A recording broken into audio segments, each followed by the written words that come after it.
I'm going to be talking to you today about essential regression, a generalizable framework for inferring causal latent factors from multi-omic datasets. My lab came up with this framework and we published it in the Cell Press journal Patterns earlier this year. This was a collaborative effort with theoretical statisticians Flory and Martin at Cornell, as well as the labs of Takis Benes and Harinder Singh at the University of Pittsburgh. So essential regression is a new paradigm of interpretable machine learning. We really care about the why and not just the what. If you look at high-dimensional datasets, i.e. datasets where the number of features far exceeds the number of samples, which is true with most modern multi-omic datasets, be it transcriptomic, proteomic, metabolomic, antibodyomic, cellular phenotypic. Modern methods use approaches such as regularization or bootstrap aggregation, but that comes up with predictive biomarkers, and that's the path shown on the top here. It integrates these high-dimensional multi-omic datasets, uses techniques such as regularization or bootstrap aggregation to avoid overfitting and identify a sparse set of predictive biomarkers. But that tells us just the what, not the how or the why. We care about inference beyond prediction, which is why we came up with this essential regression. Essential regression is a first-in-class machine learning method for high-dimensional multicollinear data that can integrate these multi-omic data sets and come up with putative causal latent factors beyond predictive biomarkers from this kind of data. So what is essential regression? Essential regression is paradigm altering because of two reasons. First, instead of regressing to a response, a y from the x's, the observable features, it regresses to outcome using latent factors.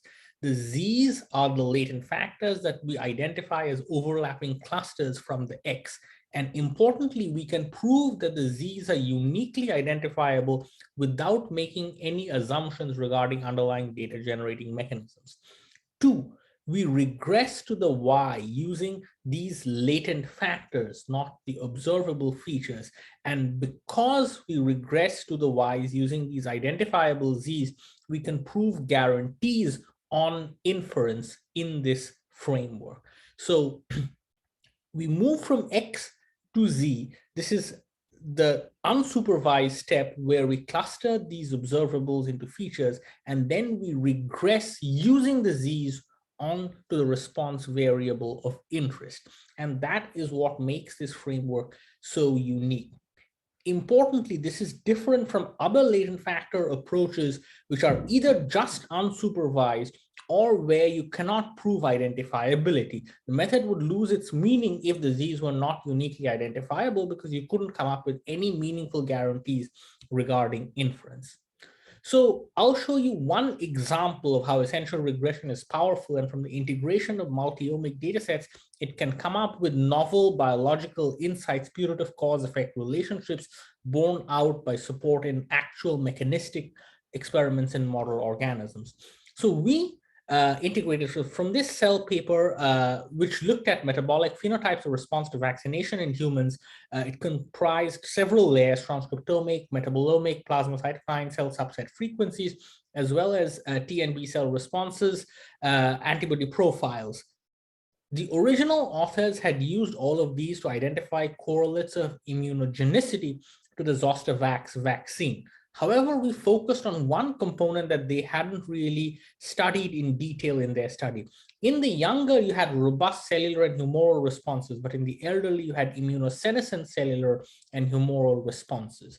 So we sought to leverage differences in the vaccine-induced response to predict age. And the question is not the prediction, but rather the latent factors will provide insights into the cellular and molecular basis of age-induced immunosenescence.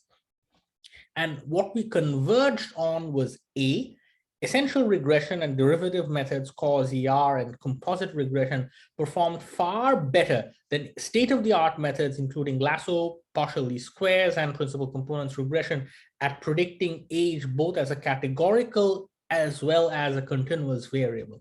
But more importantly, we converged on 4 latent factors highlighted here as Z1, Z19, Z45, and 46 as driving age-induced immunosenescence. 2 of them were obvious. One was titers and another was a metabolic module previously reported.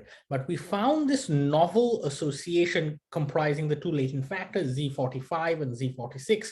And that was a discovery that essential regression made without any biological priors from this data. So what are Z45 and Z46? Z45 and Z46 are frequencies of natural killer cells and B cells.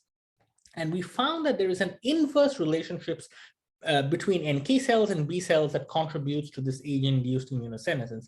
The NK latent factor goes up with the age, B cell latent factor goes down with age. There is an inverse relationship between the NK and B cell latent factors that remains the same even after correcting for age. So that led us to this hypothesis that with age, you have diminished B cell responses, higher NK cells, which leads to lower titers, and that's the basis for age-induced immunosenescence. And intriguingly, this is a discovery made by essential regression alone. There is support for our model across contexts in model organisms. There are papers showing that affinity maturation is impaired by natural killer suppression of germinal centers in a murine model with NPKLH, a model antigen. Also in non-human primates in different vaccination contexts, one HIV vaccine, one a SARS-CoV-2 vaccine, we keep seeing this negative relationship between NK cells and B cells. So this is a mechanism borne out by mechanistic experiments in model organisms. Essential regression is a really powerful tool to identify these kinds of putative cause-effect relationships. If this is something that's intriguing, please come to my poster. I'll be there at ISMB in person. Thank you.